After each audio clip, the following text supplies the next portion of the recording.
this is February 22nd, 1988. Was when I left home. And my name is Joe Todd, and this is an interview with Mr. Wesley Weldon in Oklahoma City. Right. Okay. I was going to tell you about qualifying on a submarine. I was drafted out of Tech, Wisconsin, and went into Great Lakes Naval Training Station.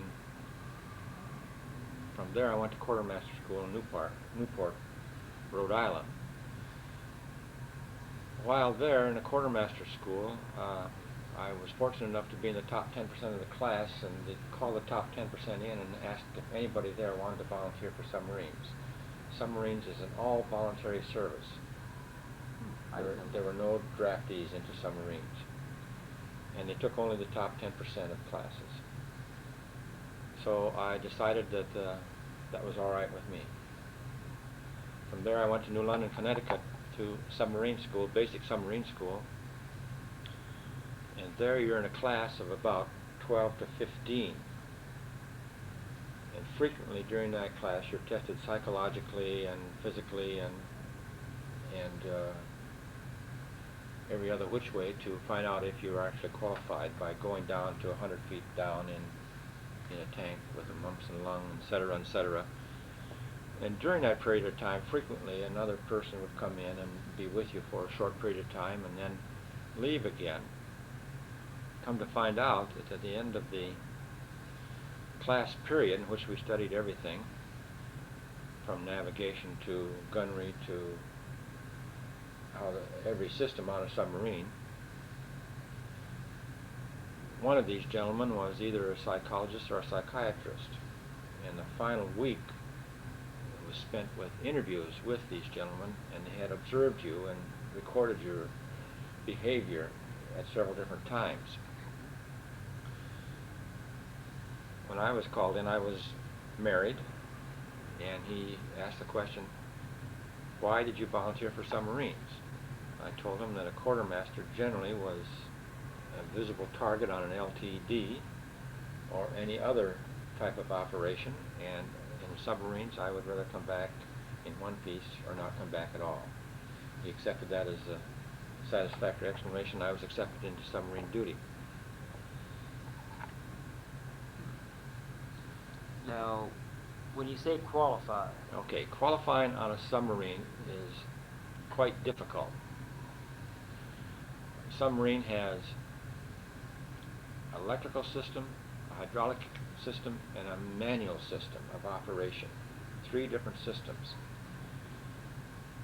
A submariner who qualifies to be a submariner has to be able to operate every position, including gunnery, electrical, hydraulic, manual, every position, the bow planes, the stern planes, every position on a submarine has to be, he has to be knowledgeable about it and be able to operate that, or he does not qualify. Qualifying usually takes maybe anywhere from 30 to 90 days, depending on how much you know. If you do not qualify, you don't remain. So everybody on the sub is very compatible. They have to be, because they live in very tight quarters and very stringent conditions. And in case of a failure of one individual, he has to be able to step in and fill that, regardless of what position or what rank or anything like that. There was no rank on a submarine. People wore shorts and sandals, and that's about all.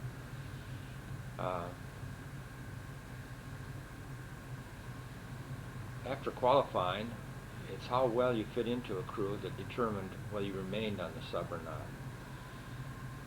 After a war patrol, generally you'd lose. A war patrol consisted of anywhere from 30 to 90 days up to 100 days. And generally when you got into port, a evaluation took place on every individual. And if the individual wasn't quite compatible with some members of the crew in some way, he was not acceptable for a next run. In other words, you could go on another sub or something like that, but the compatibility of the crew was essential to its operation. So that essentially was qualifying. How many different, you said there's no rank on the submarine. What were your general duties on the submarine? I was a Quartermaster First Class, and my duties on a submarine were navigation, charge of the lookouts, people up there. Up on the conning tower? Yeah. Usually open and close the hatch, open it on surfacing and close the hatch on submerging.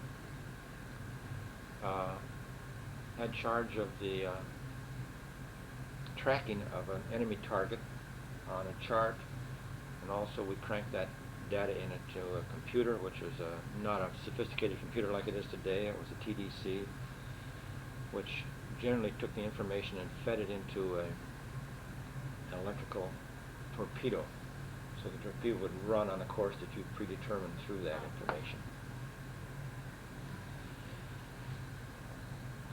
We were also in charge of signaling in case there was silent signaling to be done. We took a turn, we rotated onto a radar scope. Although there were radar men there, we rotated onto radar scope and things like that. Now radar was fairly new at that time, wasn't it? We had two types. We had a PPI, which was quite new. PPI was a radar that I think we got it on the third run, the second or third run, which was an umbrella type radar which would pick up enemy aircraft. And the regular SJ radar was a radar, I don't have it on that had a moon-shaped dish, not very big, it's about so big and about that long. It was just a moon-shaped dish. And it was a weak radar as far as that concerned. We could pick up to the horizon, but we couldn't pick up a small individual in a raft or anything like that. It's not that good. We did use it to signal from one sub to another. You could send get some dots over it. Okay. Things like that. So that's Pacific campaign? I don't know what those are, Joe. I tell you, I accepted them when they gave them to me, and I never paid attention. My greatest desire was to get out of the Navy. Mm-hmm. So I don't know what they were. Now this to qualify, what's the submarine with 3 stars? Okay, I don't know where the real one is. Every time you made a successful war patrol, you got a star. After 5, you got a diamond-shaped star in here, and that signified 5. So you could, in our case, we'd have a diamond, and 2 would be 7.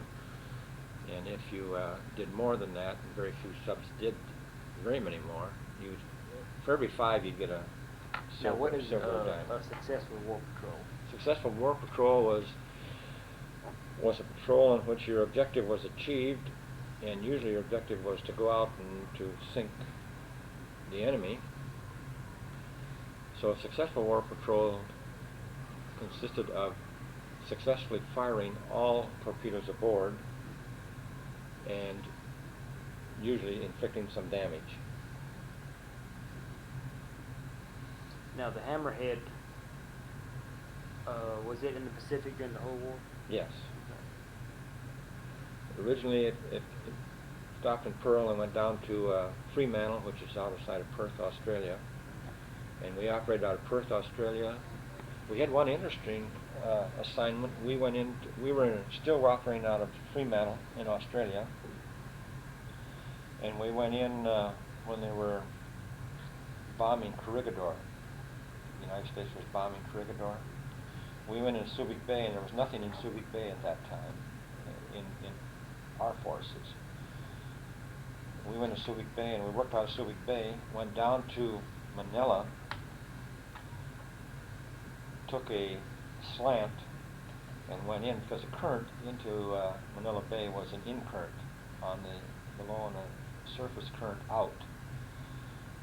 And we went into Corregidor, or into there before the invasion of the Philippines, and took pictures of the Japanese ships in the harbor. it was kind of touchy because the depth at which we took pictures was about 90 feet, and our submarine occupied 60 feet with the periscope. So we were out there in a kind of a, I call it marshy area. It wasn't marshy, but it was a very low area, and we would up periscope and take films of that. We just were in there for 3 nights and 2 days, and took pictures of the entire harbor. Went out. It was kind of tricky getting out. We had to go out underneath because our motors would make quite a bit of noise, and we had to surface every night and charge our batteries. We operate on a battery electrical system, and you could have direct drive on surface, but submerged it had to be electrical. How do you charge the batteries? We had 4 great big motors and 1 auxiliary engine. They were all diesels, and they charged the battery by running an electrical. And they charge the batteries. The batteries charge. Battery charge is a very tricky situation because it would create gases, and gases were fatal to the personnel if they became overcharged, or if salt water came in the submarine and came in contact with the battery, you had a deadly gas immediately. So in the different compartments in the submarine was a monitor that had a needle that listed the intensity of the harmful gas. And only once did we bang ahead of it.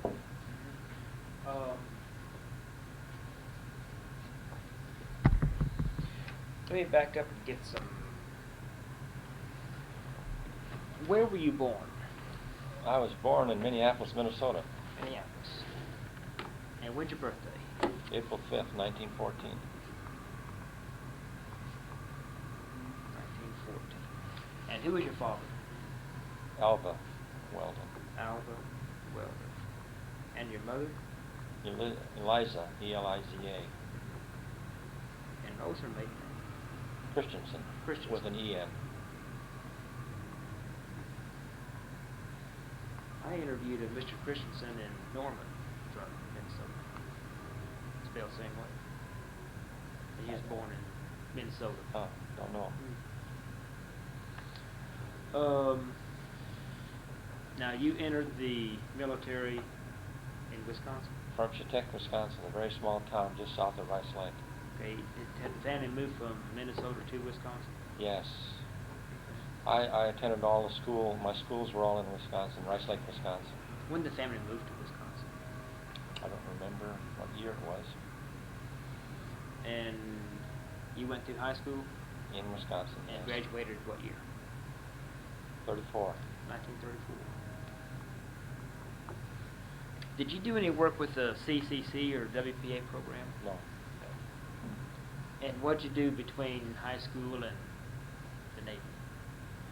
I worked in a mini department store.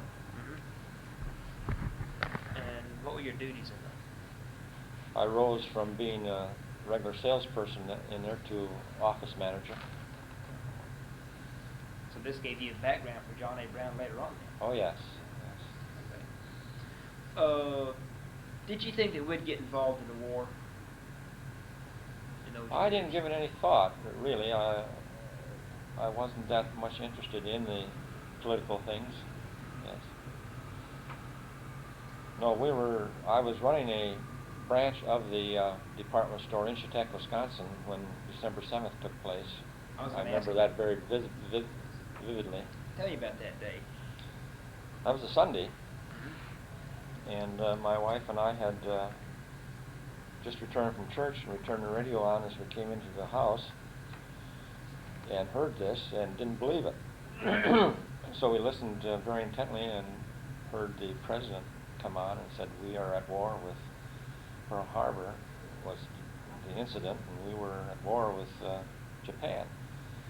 And that was a real shock, and I don't think that on that day either of us fully comprehended what took place. And when did you enlist in I didn't enlist. I was drafted. You were drafted. I was drafted. You drafted in the Navy? No. I was drafted into the service and went down to Great Lakes, and down there's an evaluation screening process that takes place. And in there they said, you can have your choice of Army or Navy, and I took Navy because I like clean sheets. And where'd you go for your boot camp? Great Lakes. You were there at Great Lakes? Yes. Tell me about boot camp. What type of training did you have? Very basic, in as much as it taught you to accept authority, primarily, I think, is what it is. I was more fortunate in boot camp than a lot because I was made company clerk. All I had to do as company clerk was to chart the progress of every individual in the company, of which there were some 70 or 80, and keep records on all of them, and for that you receive certain privileges.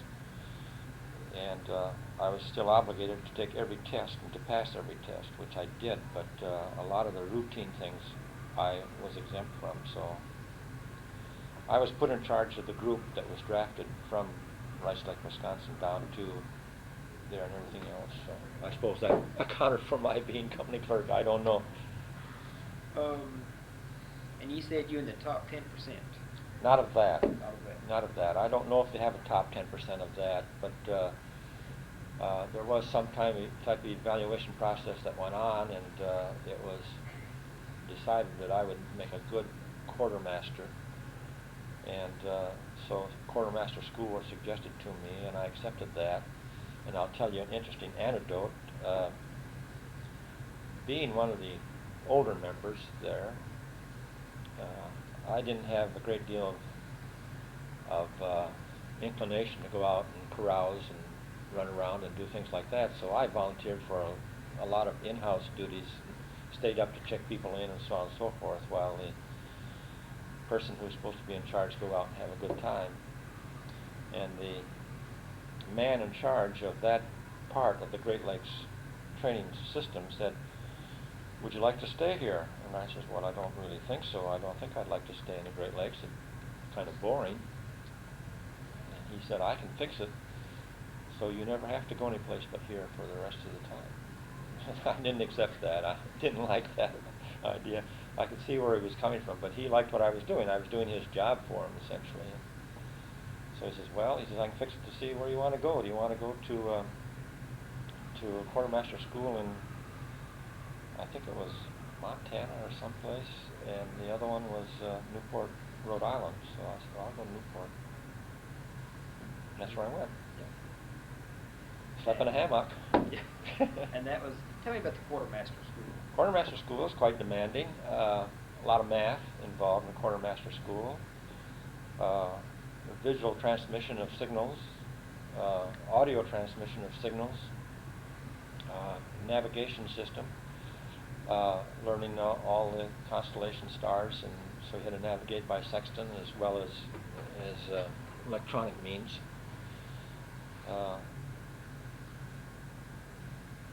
There was the reading of charts, so that you had to understand all the charts. You had to understand the systems, whether they be on a cruiser or a destroyer or a landing ship or whatever. You had to understand those systems and what they entail. Didn't have much to do with the gunnery aspect of it, like that, but it was primarily a lot of math and a lot of direction in that. And you were in the top 10% of that group? Of that class, yes. Now, you were married at this time, weren't you? I was married. I was married when I went into service. What did your wife think about you going to the submarines? Wasn't too happy with it at first. And I explained to her that the reason I selected that was that a lot of people in quartermaster school were then going to these landing crafts, and they were the person in charge of that landing craft, and they were the one that stood up on the deck with the thing, and they were the ones that were getting blown away. And the alternative was what I selected. And did you have any, what type of training did you have for the submarine service? Okay, submarine training is very intense. much more so than the Quartermaster School, inasmuch as your navigation was much more intense, much more detailed, and problems were given to you that had to be resolved, and had to be resolved in a very short time period. You were actually placed in a submarine, which was World War I submarine, which was kind of scary because the first time I went down in that, we went through it to look at from bow to stern, and we went to the stern, the propellers were going around and water was coming in through the propeller shaft. Of course, we were only down about 30 feet, and it didn't mean too much, but it was a pretty scary situation. That was the first indoctrination you had into actual submersion in a real submarine, which was a free-floating vessel at that time. Otherwise, you had training on a platform, I call a platform, which had all the gear of the control elements of the submarine, the conning tower as well as the main unit of the submarine, which the bow planes activated, much like a trainer for a pilot. It simulated all the aspects of a submarine. So our first chance on a bow plane, for instance, we would give them a down degree of 2 degrees or something. Hydraulic worked faster than electric, and it's a lot slower than the manual, and you made errors, and sometimes you would simulate an out-of-control situation. Now, what is an out-of-control situation? The bubble on a submarine is a curve with a little bubble in it, and if you got too much and your down heading was over a certain degree, you couldn't recover. The submarine was unable to recover from that. And by the same token, if you got too much of one coming up, you would spill acids out of your batteries, and you had an instant gas situation that you couldn't control. Were those 2 fatal situations? Yes. So you went down, you just kept on going down then? Yes. Yes. If you started down, you went down, and 2 things happened. The bow planes weren't sufficient surface to bring it out of a steep dive, and you kept going down, and then the acid would start to spill. So you had a multiple situation. Then our submarine was a thin-skin submarine, a thin skin being 1/4 of an inch of steel.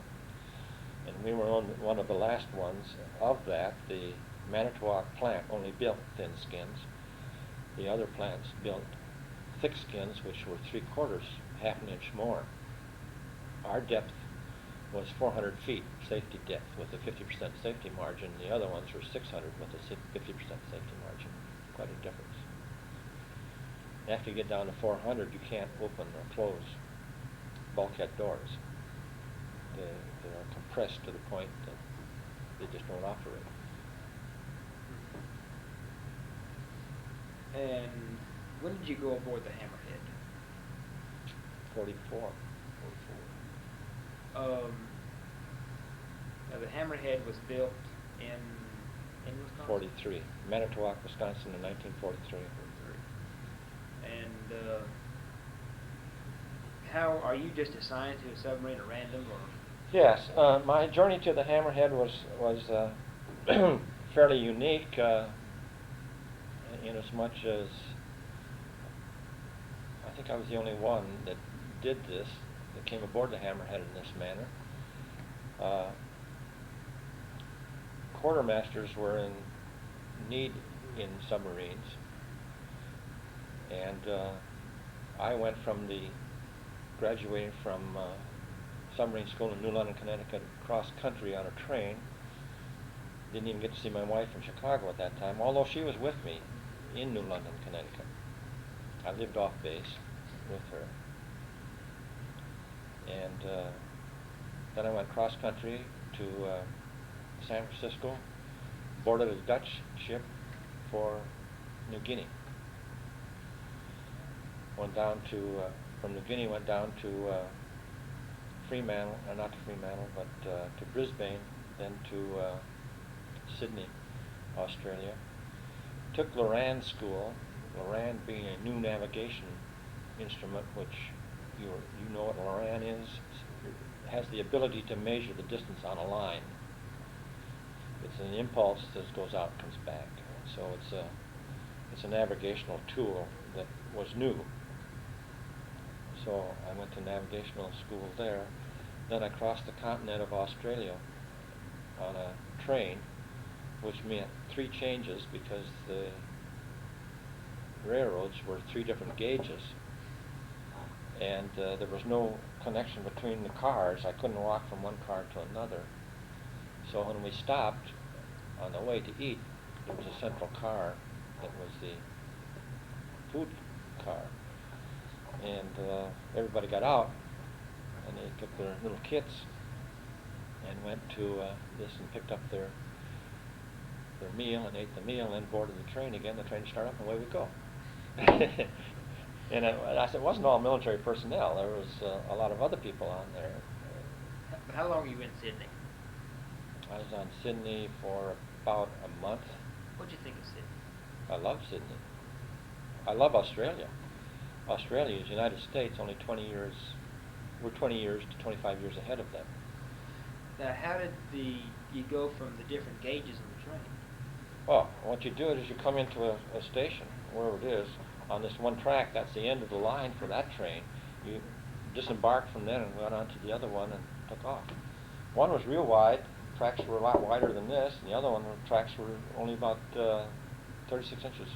What was the reason for that? As I understand it, Australia was developed similarly to the United States, except that the entrepreneurs there did their own thing with these railroads. The railroads were built for a specific purpose, and they weren't unified as to a transcontinental railroad such as we had, or the same thing. So these fellows built their own gauges, and they came, depends on what part of the British Empire they came from.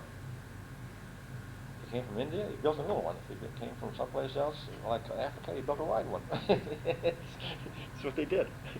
Why did you go across Australia? To pick up the submarine. You didn't go by ship around, or? That would have been quite time delay and everything else. So it would have been longer to... Yes, yes, a lot so longer. This saves quite a bit of time. Oh yes, we crossed the continent, I think, in 4 days, less than 4 days. Anything happened on the trip? Yes, I can relate one thing to you, which was interesting and scary. The country in the middle of Australia is not like the middle of the United States because there's no river basin or watershed in the middle, so it's very arid, very small growth, and when you stopped out there to eat, it was like being out in a semi-desert. And I was eating mine, standing up and eating, because the sand was real hot. And I turned around because I heard something. There stood a big black fellow, not quite as tall as I am, but he was an Aborigine. They had learned about these stops, and where they came from I had no idea. And he just looked at me. I just gave him my tray.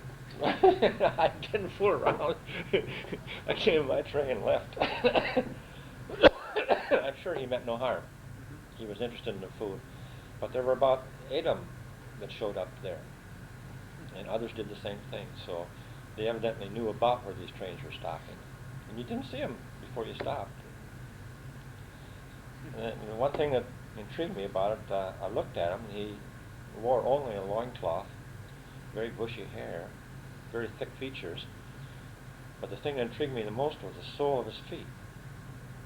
The callus was about that thick on the bottom of his foot and was whitish in nature and evidently had an insulating factor. It was quite different. Of course, there were no words exchanged. I didn't speak Aborigine, and he didn't speak English, and he got what he wanted. So you traveled from Sydney to where? Perth. Perth. Mm-hmm. Which is across the continent.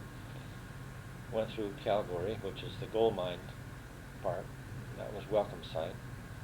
And from Perth, went down to Fremantle, which is 15, 18 miles south of Perth, which is the harbor. And there was a barracks, and I beat the submarine by a few days.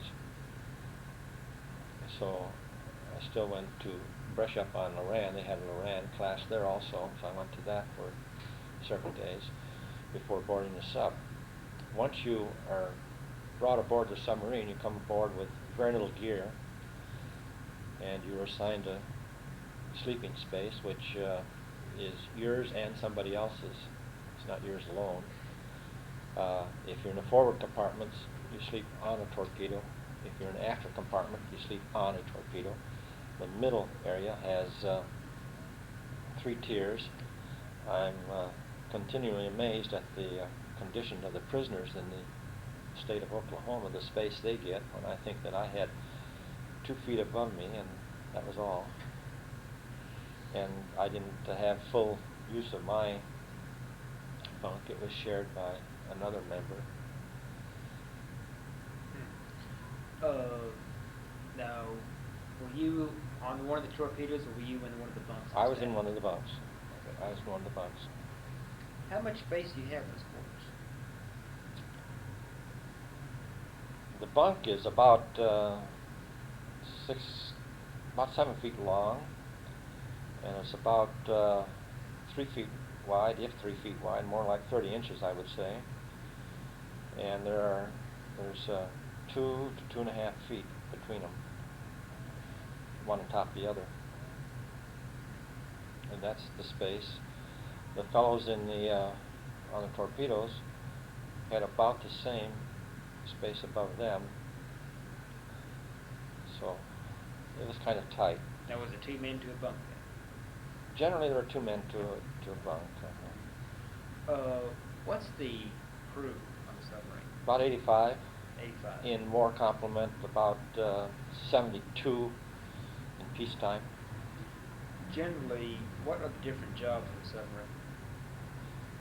Submarine in wartime is a 24-hour operation, which means we were 4 on and 8 off generally. Our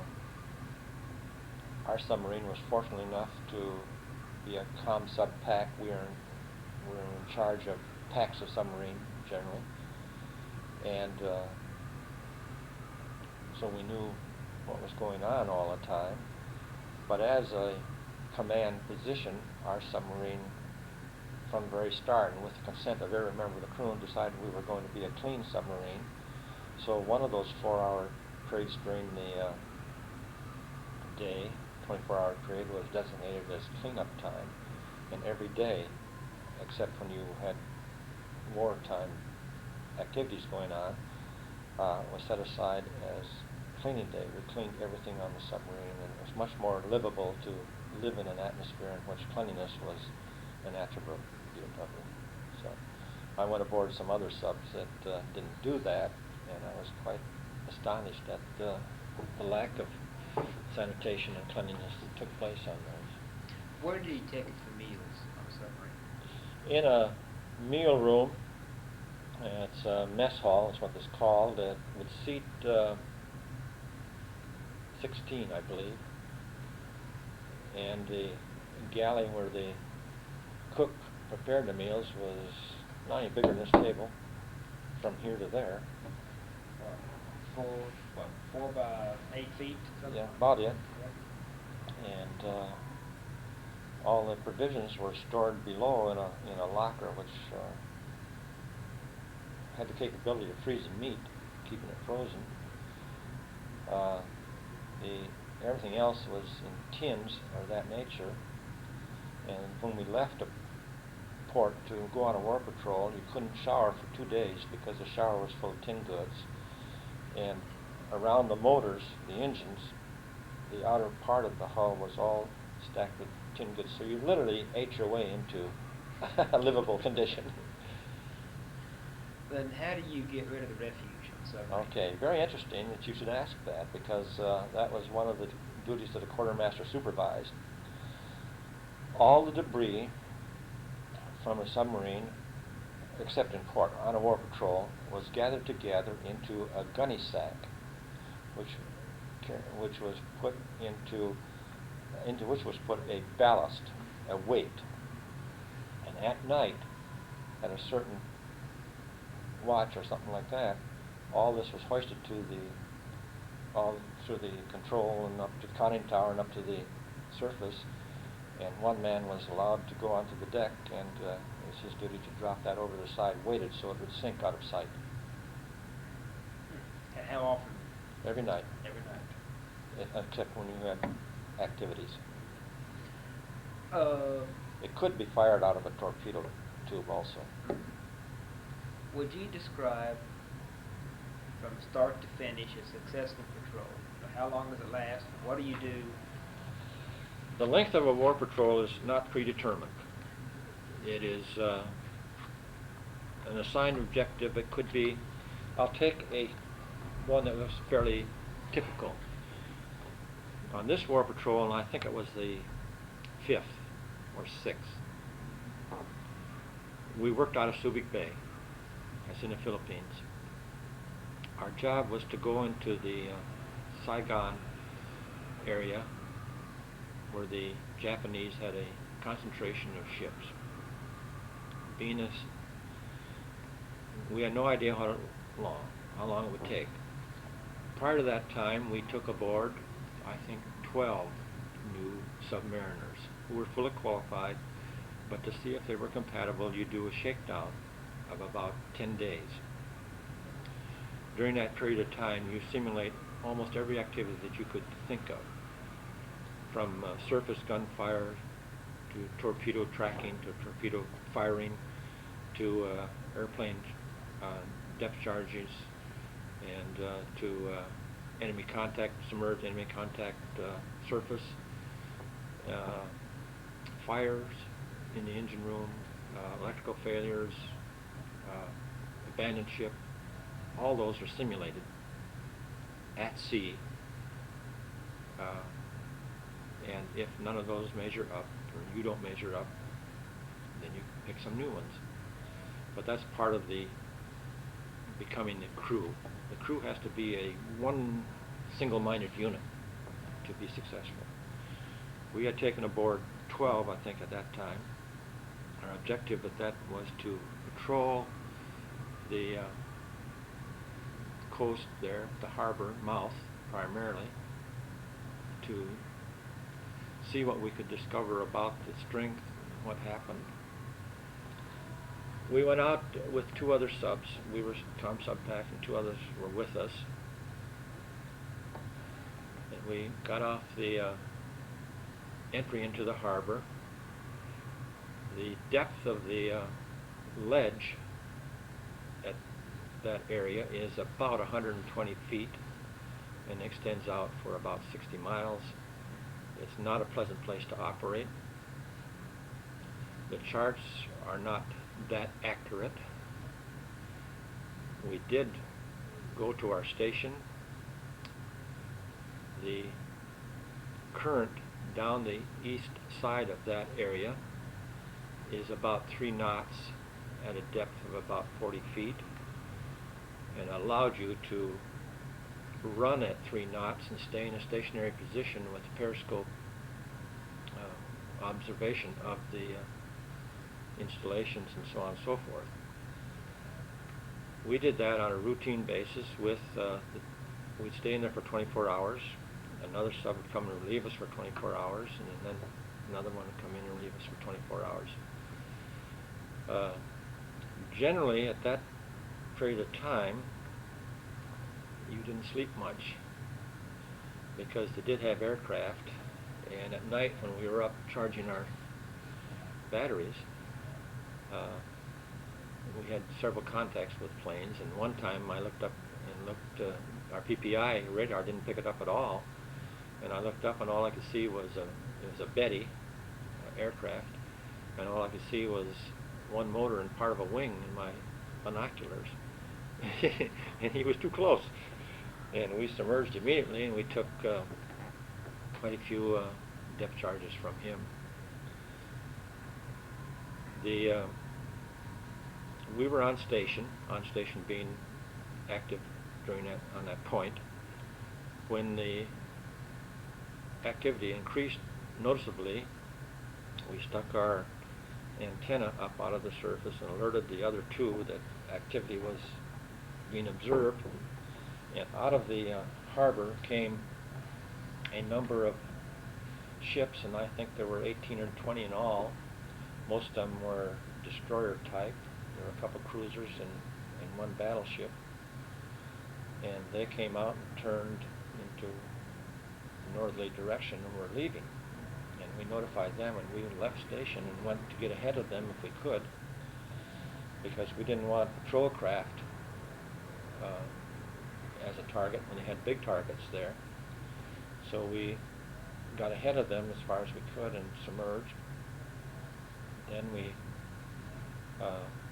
let the first two patrol crafts go by, and they were zigzagging and using their sonar, and they didn't happen to ping us and get us, I guess. Anyhow, they went by, and then three more were there, and then we discovered some of the tin cans and some of the cruiser and the cruiser, and we decided that was a legitimate target, and we readied all torpedoes, 6 forward and 4 aft, and put the reserves on,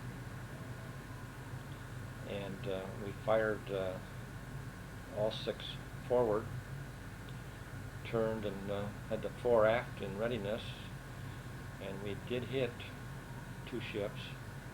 And of course, immediately you release a torpedo, it leaves a feather, and they knew where you were, and aircraft was part of this flotilla, and they dropped some smoke bombs or something marking us, and the destroyers and the others figure eighted us pretty well, dropping depth charges, and our bottom of the sea there was about 120 feet.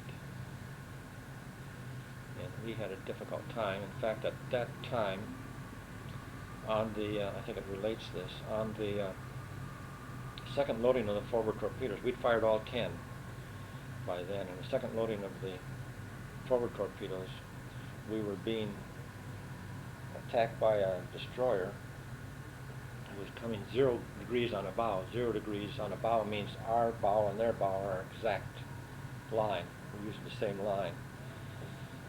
And he was coming right over us, and we had no place to go, and we fired the forward torpedoes, and fortunately one of them hit him directly on the bow, but our executive officer had a heart attack as a result of that, and we had no place to go, and we took a real beating as far as depth charges were concerned and everything else, and it knocked a motor off the mount. We were unable to use it later. And as a result of that, we went back and we survived that, and 2 of the other subs also fired on the flotilla and tried to draw off some of this beating we were taking, and it knocked the deck gun off the deck and put caves in the side and everything else. So we're in pretty bad shape. What does the depth charge sound like when it goes off?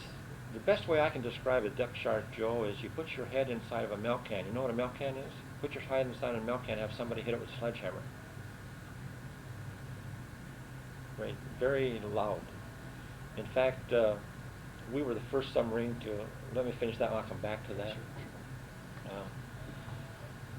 We knew we had a problem because we were unable to operate satisfactorily. We could charge our batteries from the other engines, but it was not a safe operation to have one motor knocked sideways off the mount, and we had a couple leaks that had been sprung, which you could find interesting. To fix a leak in a submarine is fairly easy if it's small, and these were small. You just take a rag and a wooden peg and pound it in there. Okay. But when you first come, it's real scary to see a sheet of water come in. Maybe it's only that big around, or maybe it's a half-inch round or something like that, but the force is it's like a real high-fired hose. And you just have to plug it up, and that's the way you do it. With a cloth and a wooden peg that's tapered, and you just pound it in until it stopped. So that, and then we had to go back to Subic Bay, where Tender was at that time, and we spent about 30 days there getting fixed up, so on and so forth. So that run didn't even last 35 days, I think was the length of that run. Very short run. Other runs when you're patrolling could run 120 days, and we had some of those in which we covered a lot of territory and found a few targets, and you came back to port. You were eating once a day, and you were generally eating potatoes. That was it. Not much else. Might have some bread.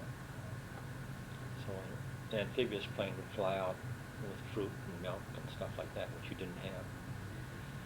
And it was nice to see that. But I was going to come back to something else. The depth charges. Depth charges.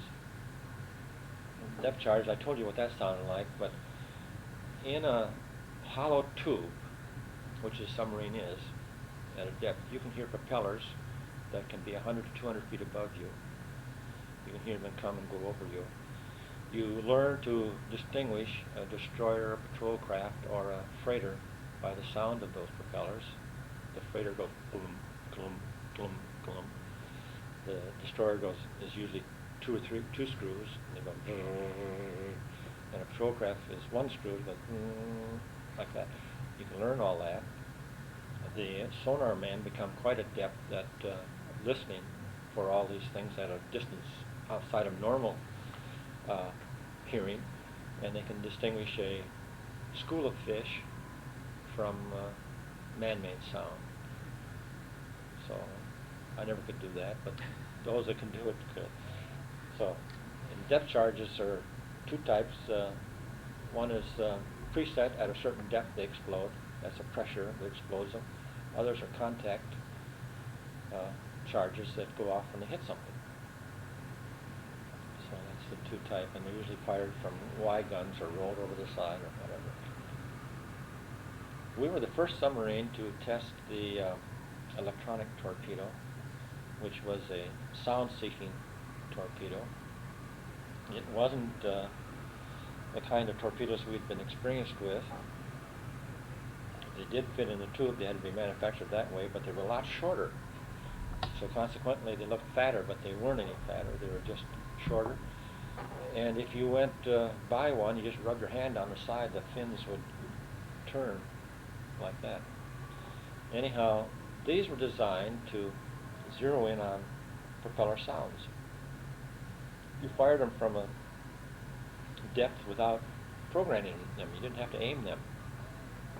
And they would circle and hear a propeller and zero in on the propeller and explode. They were great for blowing up sampans and small craft like that. The only trouble was that out of 10, maybe 4 would work, and the other 6 didn't. And one of our scariest ones, I think it was on the first test or second test of one.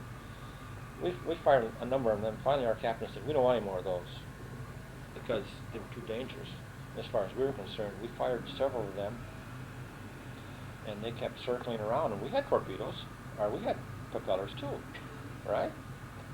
So that thing was circling around, and we had to run silent, for feet of motion, not even a fan in the quarters going. So no sound was made, so they wouldn't zero in on us, because he crossed us 3 or 4 times. They had a lifetime of about 30 minutes. And we had to wait till that stopped running and disappeared before we could do anything, because that was not much fun to fire those. I'd rather fire the steam or electric fish that knew where it was going. Yeah, I was going to ask, how do you fire the torpedoes? You crank all the tracking data, and sometimes we would track a target maybe as much as 4 hours, if possible. Sometimes you tracked it only 15, 20 minutes, depending on the target and which way it was going, and you always tried to get a 90-degree angle on them, if possible. Then you could fire straight. In other words, if you had a target over here and you got coming this way or this way, so you got a 90-degree angle and you fired, you could spread your torpedoes. You crank the information in there and you say one torpedo will run straight, the next one will run 5 degrees off, and so on and so forth. So you could fire 3, and the first one goes straight, the next one goes 5 degrees and this one goes 10 degrees, and maybe the first one would cross the bow, the second one would get him, or the third one would get him, something like that. That's what you did. Torpedoes are fired manually at the torpedo tube by pushing a plunger button, and you fire it on command. I never fired a torpedo. You didn't? No, I was in the control tower all the times, and so... Now, what are your duties in the control tower? What do you do up there? Okay, control tower, first of all, if a target was sighted, as a quartermaster, speaking now, if a target was sighted on a watch in which I was supposed to be sleeping, and I probably was, next thing I knew, somebody would shake me and say, "Wes, we got a target, come on up." Now, I was not the only one to do this. There was another quartermaster who could do it too. And we got, using radar and manual physical sightings and so on and so forth, you had a chart ahead of you, and you tracked sightings every few minutes. What we were trying to determine was if he was running an evasive course, or if he's running a straight course, or what his course actually was. Lots of times, as the war went on, they would zig and zag and so on and so forth, and generally the ships were on a predetermined course that they did that. It was done mechanically, and after an hour you could figure out the next turns. So what we'd do is we'd chart every few minutes and see his course, which became a visible line on this chart. And then we would determine what his direction really was, if he was doing that, or if he's going straight line, then direction was no problem. Our next problem then was to find out how to get a position which would be advantageous to shooting a fish at him. Whether he was slow enough so we could, on the surface, outrace him and get ahead of him and then make the 90-degree run, or if we had to catch him from behind, or whatever. Then, as we started to approach the target, the next item was to identify the target. What is it? You know, is it an enemy submarine, or is it a freighter, or is it an aircraft carrier, cruiser, destroyer, sampan, or fishing boat, or whatever? To identify it. Once it's identified, it decided it's a legitimate target, and we are going to make a run at it. Then the crew is put on battle stations.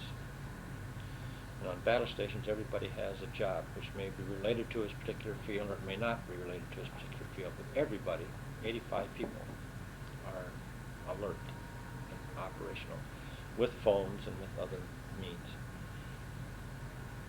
At that time, you've already determined what your point of attack is going to be. It's going to be surface, submerged. It's going to be an electric fish or a steam fish. Steam fish is faster and will reach the target in much less time. You have to determine as near as possible how close you're going to get, which will determine what you're going to do. And then you start to make that approach. And that approach is coordinated between the charts, between the visual sightings from the periscope or from the bridge, whichever you're doing, submerged or surface. All the data being cranked into the TDC, which controls the computer, or the torpedoes. You determine what kind of target it is. That determines the depth of the torpedo, whether it's going to be a surface. If it's a sampan, you run them on the surface. And if it's others, you can run them 2, 3, 6 feet deep. Determine if it's going to be a straight line shot, or if you want to put a curve on it. In other words, you can shoot a torpedo straight at the target, or you can shoot the torpedo out this way and then curve it in to get your 90 degrees. After so many yards, it will turn. How does it turn? It's a little gizmo, call it a gizmo for want of a better word, in the torpedo itself, in which you program the torpedo. So the torpedo responds to that command within itself. And that's what comes from the TDC. That's what you're cranking into this torpedo all the time. So when it's fired, it has this data. It's going to run 1,000 yards and turn right. You have to know that it doesn't turn right at 90-degree angle. It's a curve. You have to know what that curve is, and you have to figure that, everything else. So when you get to the point that you want to be and he is supposed to be, and that's your firing point, then you fire your torpedoes. So generally you don't fire one. You usually fire two. Because if you don't happen to get you can fire one if you got him 90 degrees. You know, and you're here and he's there, you can fire one because you're going to hit him. But if he's like that, or he's like that, or some other way, you have to, if he's like that, for instance, you've got to fire a torpedo to curve this way. If he's like that, you've got to fire a torpedo to curve this way. And you can't do it with one. That accuracy isn't there. So you usually do two, sometimes you do three, depending on the size of the target. If it's a small target, you don't want to waste a torpedo. If it's a big target, hey boy, let them all go. Now what is a big target? Big target would be a cruiser, battleship, aircraft carrier, or a large tonnage freighter. A large tonnage freighter we wouldn't waste as many on as a battleship or a cruiser, because once they see a torpedo, which they generally did before they hit them, they could take evasive action much more quickly than could a freighter. And when the war was, I guess, pretty well winding down, Japan were taking quite a few American prisoners to Japan on ships, and we attacked a lot of the ships. Were they attacked by torpedoes, airplanes? No, not by submarines. Yeah. I don't know what they were attacked by. Probably aircraft. The Japanese did not mark those ships as carrying POWs. No. No, in fact, we sighted a Japanese hospital ship, and we did not attack them. We almost sank an English submarine one time. We were within 1,200 yards of him. Still hadn't properly identified him. He was not supposed to be in the area. And we came within about, well, less than 1,000 yards when we decided it was English, and we left. And we turned around and turned tail, and we discovered later that yes, it was an English submarine. And if you've been aboard an English submarine, they're quite different. English submarine is like our old World War I's. They didn't have bulkheads or waterproof. They had some partitions, but they weren't bulkheads that were waterproof, in which one could be flooded and the others would not. They were one, and I was going to ask if you would compare a World War I submarine to a World War II submarine. a Model T to a Cadillac 88. How much larger is the World War II? World War I submarine was about 200 feet or less. I think it's 168 feet, I believe. Don't quote me on that, but it's about that.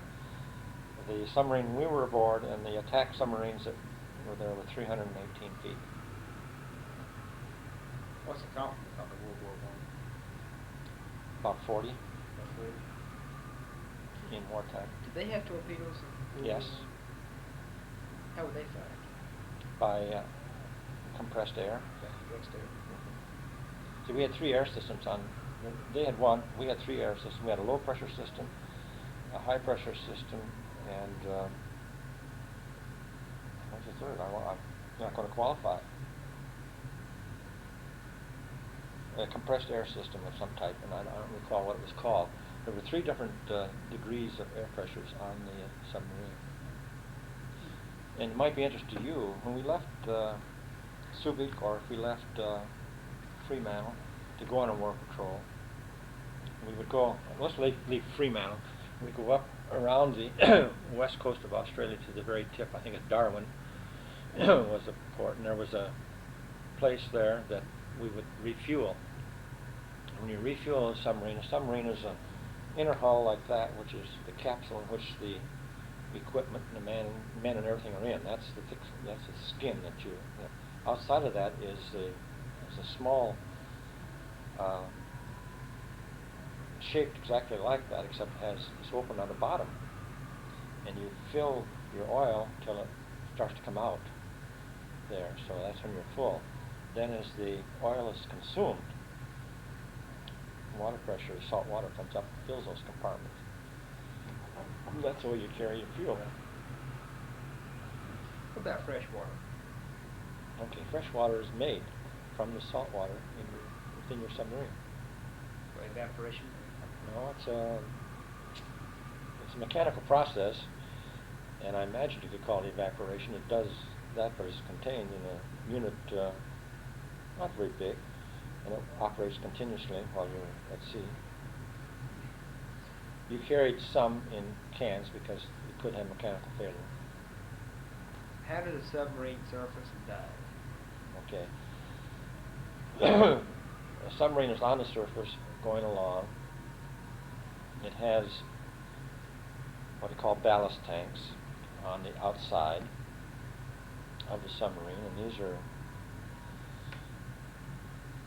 containing air generally when you're on the surface. And when you submerge, you give the signal to submerge, and the valves go open, the air escapes, and the salt water comes in. It makes you heavy, and you turn your planes down, and that's where you submerge. You go from direct engine power off the diesel direct drive into electrical mode at that time.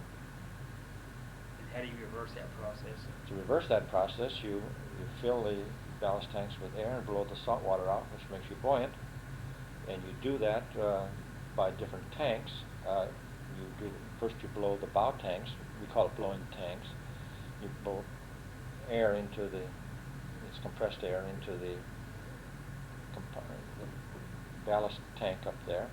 That blows the salt water out, and you blow it into the bow tank first, which gives you a tilt. Then you blow the others, and up you come. Of course, you use the bow planes too. You cannot stay in a horizontal position without movement in a submarine. Can't. No. Why? Because of the variance of the temperature gradients and density of the water. You cannot take a submarine and come to a stop at a level and stay there without movement. You have to either go forward or backward or some way to give you surface on your bow planes and stern planes to keep you at the level. I never think that you don't know that thing, but it's like an airplane. You can't drive along, take an airplane along and say, okay, I'll stop here. You just don't. You got to have some surface. How long were you aboard the Hammerhead?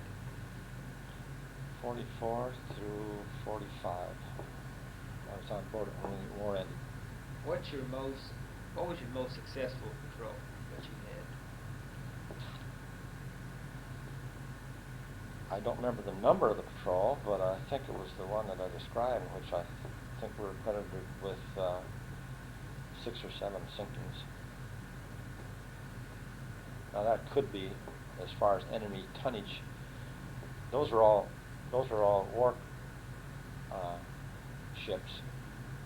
We did sink some freighter tonnage. We sunk an enemy submarine that was filled with aviation fuel. That's a pretty sight. We picked that target up just off the coast of Japan, running full tilt one night, and What's it was full tilt? he was going about 25 knots an hour. Generally a submarine was going around 10, 12, something like that. So what alerted us to him more than anything else was we saw a white phosphorus on the horizon. Picked up with a lookout, not with radar. We saw a white.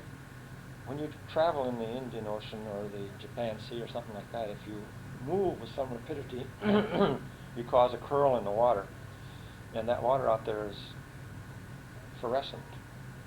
In some cases, you turn it enough, it glows, and it's a kind of a greenish light. We saw a disturbance up on the horizon before the lookouts did, before he thought it was unusual, before the radar zeroed in on it, and very low profile. Submarine is a very low profile. If you were a target and we come at you at a flat, you don't see much. That's zero angle in the bow. Yeah. You don't see much when you see that. So we happened to catch a bow spray from them. Your visibility at sea is 6 to 7 miles before the horizon curve takes effect. And it's quite unusual. The first thing you see of a ship is sometimes the bow, but usually it's the masthead of a ship you see over the horizon. And then the bow comes into effect. It's kind of a strange thing when it comes. Anyhow, we picked up this. The radar confirmed it was a target. We saw that it was coming, probably at maybe 30 degrees off our bow, so we thought we were in an excellent position to do something with it. Didn't determine what it was yet, and as we got closer, it was a night run, and as we got closer, we saw that it had a silhouette of a submarine, and we knew none of ours were supposed to be around there.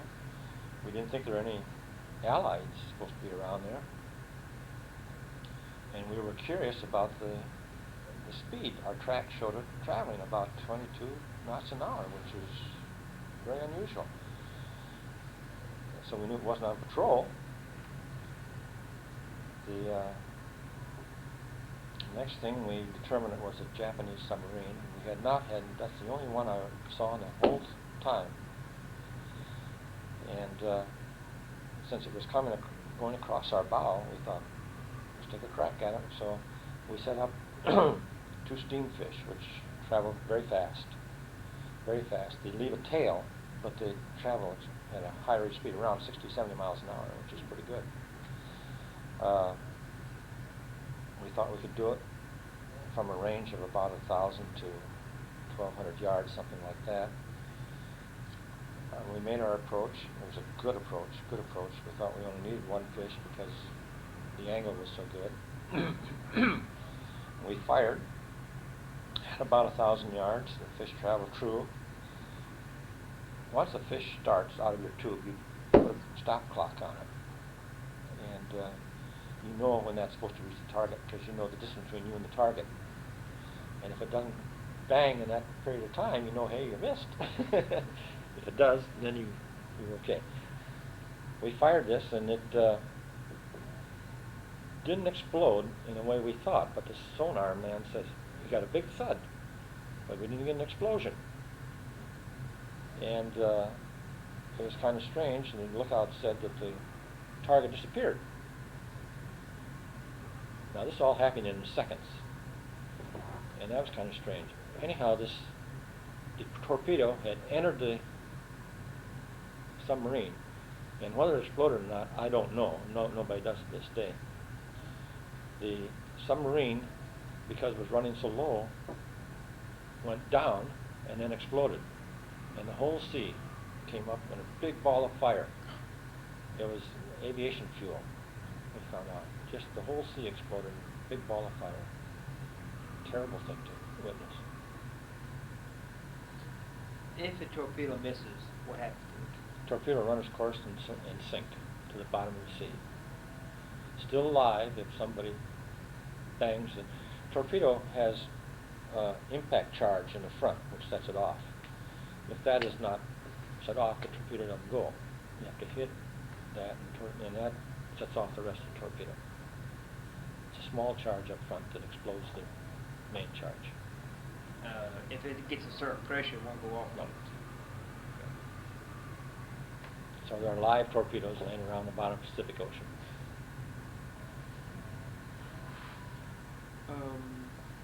What is a wolf pack? A wolf pack is a pack of submarines. I call them subpacks. A wolf pack is a pack of submarines, can be 2, 3, 4 under the command of one submarine, in which they are making multiple attacks on a target. And these are coordinated. You'll take the front part of the target, and I'll take the rear part of the target, so on and so forth. The target's divided. If it's one ship, it's still divided in that sense. Or if it's 2 ships, this is I'll take the lead, you take the second, you take the third, type of thing. You have to coordinate so the fish will not run in such a manner as to miss the target and hit one of our own. Now, what is a fish?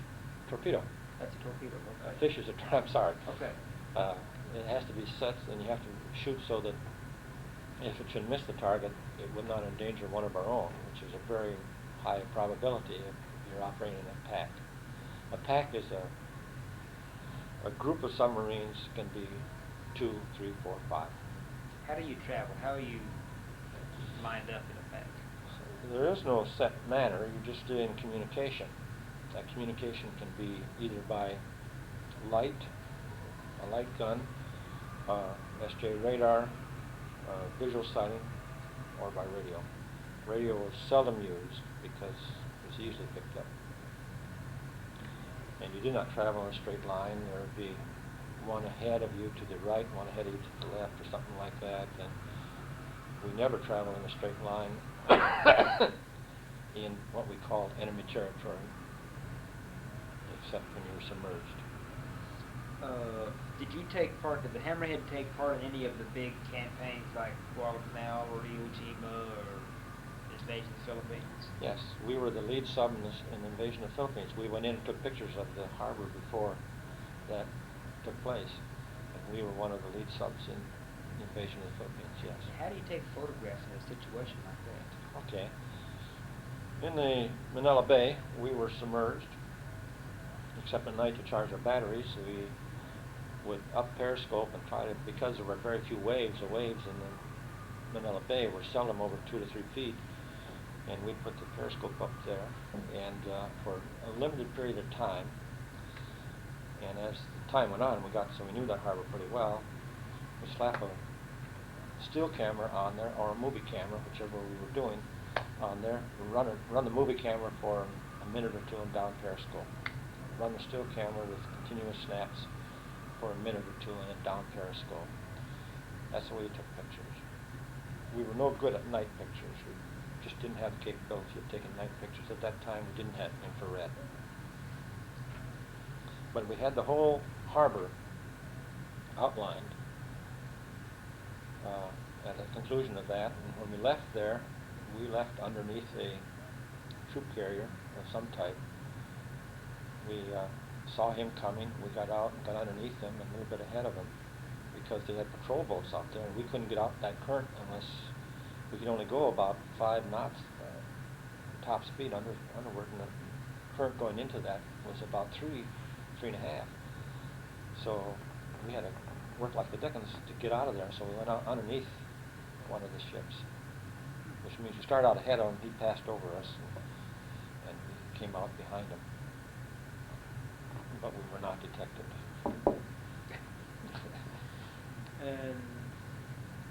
And when did you do this in Manila Bay? I don't remember the year. I remember the time very vividly, but I probably could look it up, but I don't remember the year. But it was before before the invasion.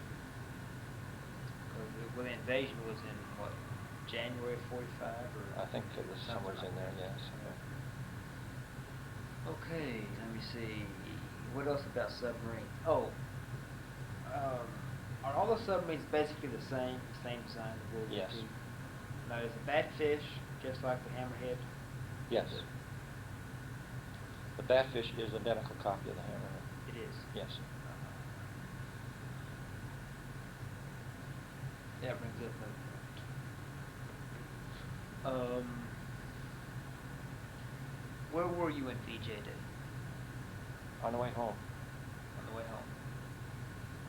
So you had. We had 7 war patrols. The engine that had been knocked off the mount they were not able to properly repair it for sustained patrols. We were going back to Pearl Harbor to get it repaired. Okay. Plus we had some dents and some other problems, so we were on our way back. What did you do at VJ Day? Interesting you should ask. We took a poll of the crew on VJ Day. It said, the war's over. We were on our way home. The war's over. You know, and everybody was happy about that. What would you like to do? You know what the consensus was? Very unusual. And it was pretty high consensus that we should maintain our strength and go up the coasts of Russia and finish it off. I don't know if you've heard that before or not. Have you? Yeah. That was the consensus of our sub. 85 men. I suppose there were a few dissenters, but we would all gladly turn at that time and gone up and finished it off, because we knew it would be a short campaign. Coming home is interesting. A couple days before, it's a long trek. A couple days before BJ Day, we were running on the surface. Everybody's happy. We're on our way home. Lookouts were there, but they're still alert. But you know, they're kind of relaxed. And here came one of our own ships. It was a cruiser. He was going west. We were going east. And we thought, that's great, so we flashed him a signal. Every 4 hours, a code changes so you can identify yourself to your colleagues. And we got no response. The next thing we know, a shell dropped in the water about 100 yards to our port. So we just put it in dive and went down. And then never came over. But we got out of the shipping lanes then. We went further south. Why did he fire on you? He didn't know who we were. Evidently, it was a green crew. Didn't read the signal, or could have had the. It was an hour after the signal was supposed to change. He could not have changed his time. Could not have changed his signal. Whatever. And when did you get your discharge? It was in 45. I think it was right after Christmas in 45, somewhere in there. Went in to San Francisco. Went into Mare Island. I had a lot of time coming, so got on some military craft and flew home. Got my wife, and we had a car, and we drove back out there. And we spent 3 months on Mare Island, she and I. And at that time, we were getting the sub ready for decommissioning. And we had a decommissioning party and a few other things, and we lived in a Quonset hut on the base and enjoyed that time. And I think it was just before Christmas that we got a discharge in 45 and started home. And learned that our submarine, the U.S. Hammerhead, was given to Turkey and is still operational in the Turkey Navy.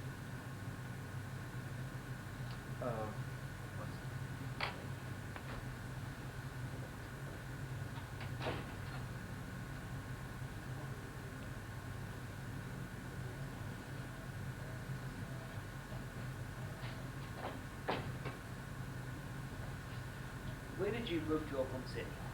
1960. And why did you move to Oklahoma City? To take a position as store manager for Johnny Brown. Did you know Mr. Brown? No. Mrs. Brown. Okay. We were in Cedar Rapids at that time, and some people in New York City in the market said that Mrs. Brown was looking for a store manager, and he thought I'd be the candidate. So we contacted each other, interviewed, and I was put in charge. What else do you have? I don't know if you know what this is. This is off the USS Hammerhead. When you fly on the bow, this is the bow flag of it, and your flag is flown from the stern. This is the bow flag. This is the one that was on the USS Hammerhead for a long time. Okay, it's a standard 1, 2, 3, 4, 7 stars? No, that's our patrol. That's your patrol? Yeah. Oh, okay. We picked up, we sank a couple sampans, and we picked up some Japanese, and we also picked up some of our own aviators and so on. So this is a flag from a Japanese sampan. I have no idea what it says or anything like that. Okay, these are normally family members and friends roll good luck things on these. I have no idea what they are. Yeah. I know we picked up some fellows from the sampan, and this was where we got that. Mm-hmm. And we sank that sampan and rescued, I think there were 6 or 8. Now, the first days, We had some intense people on our submarine. When they came down the hatch on the conning tower, and they came down the hatch into the control room, and one of our guys attacked him. He was going to kill the guy, which was kind of unusual. We had no idea he had that intensity, but had to restrain him. So we kept them in irons for the first day, but after that, we just kept them in quarters because there's always activity. There's always somebody around. So we didn't keep two in one compartment. We kept them all separate. But I know on the torpedo tubes on a submarine, we'd paint. If it was a warship, we'd paint the rising sun. If it was another, we'd just paint a little ship thing on each torpedo so we know which torpedo sank what. And they were up to painting, and boy, the Japanese prisoner was real upset when we did that. He was real irate about that. Of course, we couldn't communicate. None of us knew anything. Couldn't communicate, but it was very interesting to do that. Mr. Weldon, this is Bill Pitts. He's a museum director. Oh, This Bill Pitts? Bill Pitts. Weldon, you should say? Weldon. He was in Well, the some people fry a hamburger. Well done. Oh, okay. And He I was know in- you're not for the pits, so. Well, yes, I am, unfortunately. I hope I didn't bother you down there. Well, you did, but for you too. This is something, I don't know if you can use it or not, this is something we had. What is? And this was on board ship? Yep. He was on the USS Hammerhead submarine, which is an identical copy of the Batfish. They're sister subs. Batteries, telegraph. What's? Like a bailing, or is that what they call them? What do they call those? Pin, No. This was a, this is a we weapon. used this to, sometimes we carried it when we went, we picked up some aircraft, some of our pilots, and we went up a stream in the Philippines one time to pick up and rescue some of our aviators who had downed a plane up there. And intelligence had told us about it. We went up there and we picked them up. We used these when we were on the surface. Sometimes we didn't carry them all the time. But if you're on a surface attack and you use 20mm machine guns off those posts on the guardrails, sometimes you use this to knock the machine gun up or down because you couldn't get it out sometimes. So you do that. It was a handy thing to have around. This is kind of interesting. We were in Manila. We're the first sub in Manila. As I told you, went in, we pictured the harbor before the invasion ever took place. But after that, we went back in, and there was nothing there. And they were still fighting the ground forces in Manila. And being a kind of an adventurous soul, why we decided the Marines were there. And we decided, Marines kidded us, say, oh, you guys, you know, you sleep in a clean bunk every night and stuff like that. Oh, you want to come on a real patrol? Sure, I'll go out with you. There's nothing going on, and we're just going out and walk around the woods out here. So I went out there, and I heard a couple of bees go by, and the Marines were all flat. It was enemy fire. I said, you guys can have this. I'm going back. Anyhow, I went down to Manila, and they were fighting on half of Manila, and half of Manila wasn't fighting. And MacArthur's was coming there. I went into a place, just roaming around, and I was walking shoulder deep in money. Oh, the Japanese occupation. Invasion money. And it wasn't just ours, it was Mexican and everything. But I thought you'd find that interesting. This I don't think is interesting. This is Australian stuff. I don't know if you find that interesting or not. And these are just coins from Australia. These would be. This is Mr. the flag off the Hammerhead. 7 patrols. Oh. Sun patrols is the bow flag that we fly. And when you come in after a successful war patrol, you always fly that, and you fly a broom off this. A broom. A broom. A broom tells everybody that you see that you've had a clean sweep and you've fired all your fish, all your torpedoes. And he said they captured this from a Japanese in a sampan. We sank a sampan with an electric or sound fish. It was the only successful one we had. From what I understand, what I've been told, that family members or friends write good luck sayings on there for the soldier. I have no idea what it is. That's what I've been told. To answer your question, the fellow who has gone through our money collection, Mr. Perry, just as I came down the hall, we're going to lunch, so he'll be back. If we could keep this box. You can have all this. You can have all let this. him go through and see what we don't have. We'd Well, certainly. he's also donating. All this. You can have all of it. He's gone through and described, these are the, I was going to say wings, but not wings. No, dolphins. Close enough, Joe. Dolphins. This you get when you qualify for submarine duty. And this is your patrol pins. And my wife probably has the other one. Had it made into. I gave her one. Had it made into a ring. Won't fit anymore. Let's see. It's her pin is made into a ring. I don't know if any of this is of interest to you or not. Yes. Don't ask me. My patriotism doesn't run too deep as far as being enamored with the Navy or the Army or anything like that. My biggest concern was to get out. I was happy, but there was a distinct feeling among West Pointers and others, in the service. Our submarine didn't carry rank. We ran around in shorts and sandals all the time, except when we were ashore. But most of us could not understand developing a career in the armed service.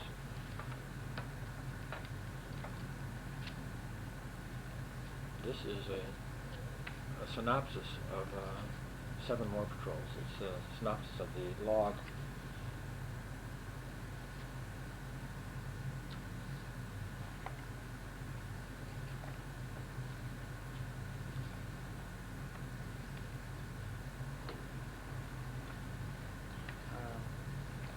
This afternoon, both Mr. Perry and Mike, who takes care of our military collection, will be back. And it's on you, Joe. You look through all this then. Sure. Okay. Yeah. Decide what goes into our collection. We're having our storage areas, our whole building is loaded. We're having to be very careful what we collect now. As a matter of fact, we looked with the accession, a lot of paintings, because we just couldn't get through them and got them back to them. This book you might find interesting. This is not only our submarine, it's all the submarines in the war against Japan. Oh.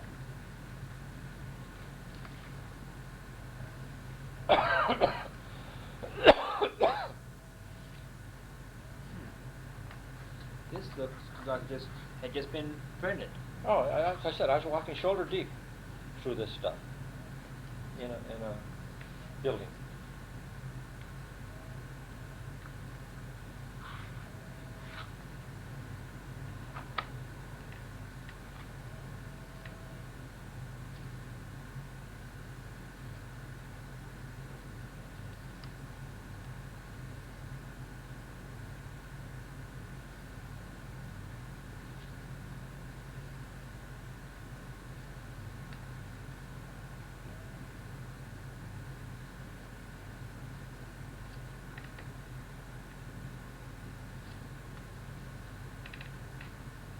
These have never been circulated.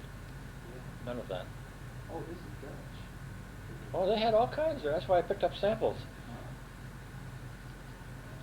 They had printed. They had quite a storehouse.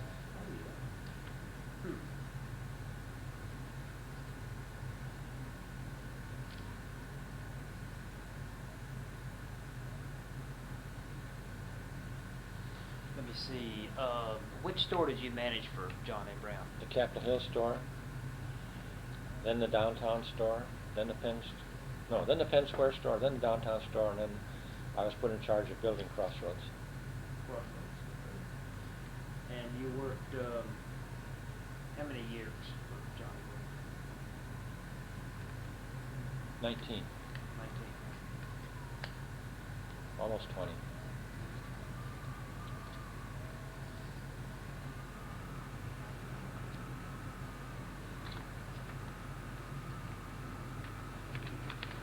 Well, Story, Joe. It looks like the same thing. yeah. I can't think of, Bill, do you have any specific questions about anything? No, all right, now, John and Mike might, when they look through them, I know they're going to be maybe everything that they're interested in. Probably not the foreign coins. That paper money, which was Filipino occupation money, I assume is what you're saying. That's where I went through it, but they printed it for Mexico They have, and Dutch. Dutch for the And that was for the Dutch islands, I presume. There are quite a few Dutch, and you're on the South Pacific. Yes, a lot of Are Dutch islands. these, is there anything on here that didn't?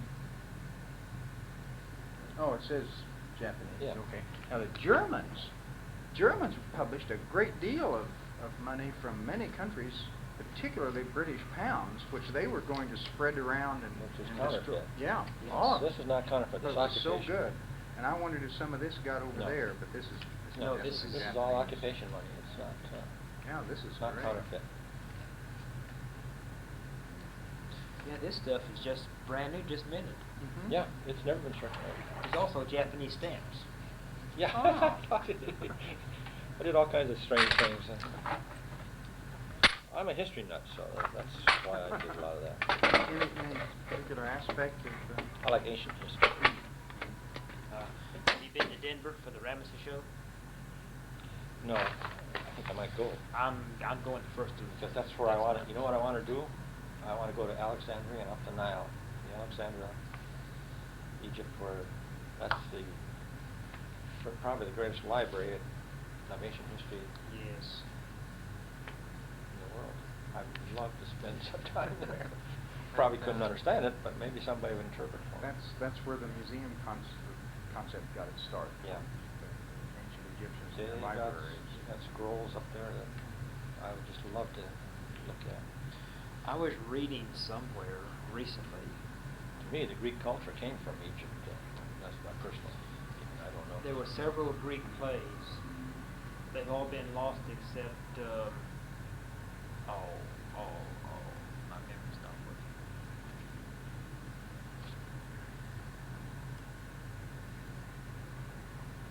If I hadn't thought about it, I could have said the name of it. It's, my mind's blank. Anyway, it's the epitome of the Greek plays, and they said that in all these Greek plays, this is one of the lesser ones that they had in the library. Of course, all the others have been destroyed, and this is the only one that they have left. And it's considered, one of the masterpieces. But in the ancient world, it was considered just one of the lesser. Was it a tragedy? Most of them were. But Alexandria Library was pretty well destroyed. Oh yeah. They really gutted that thing.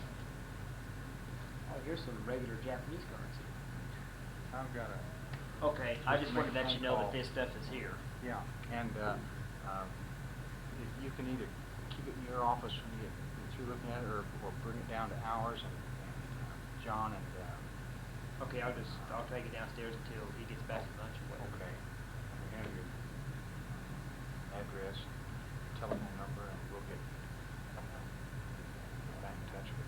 Well, I didn't wear a tie. I didn't realize I was just going to talk to Joe. Well, you did. That's all you did, wasn't it? Yeah. We just talked. Well, did he tell you he's had people less formally dressed than you are? Have you told No, him? he didn't say anything about attire. He had one I man told who- him I should appear in shorts and sandals.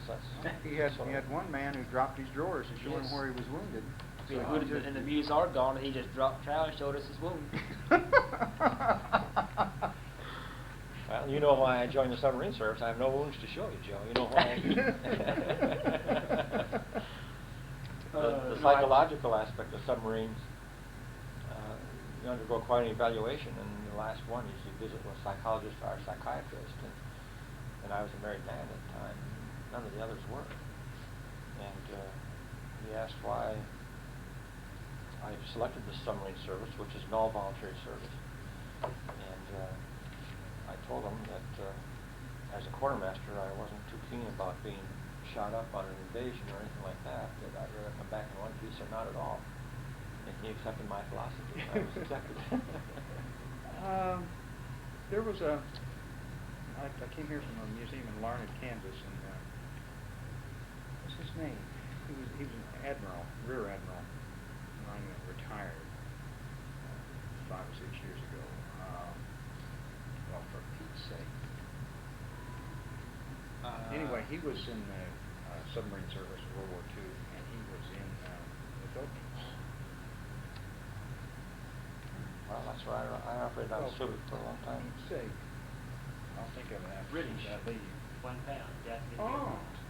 We have British, Dutch, and Philippine. Now, see, I've never, for a long time, I haven't looked at this for years.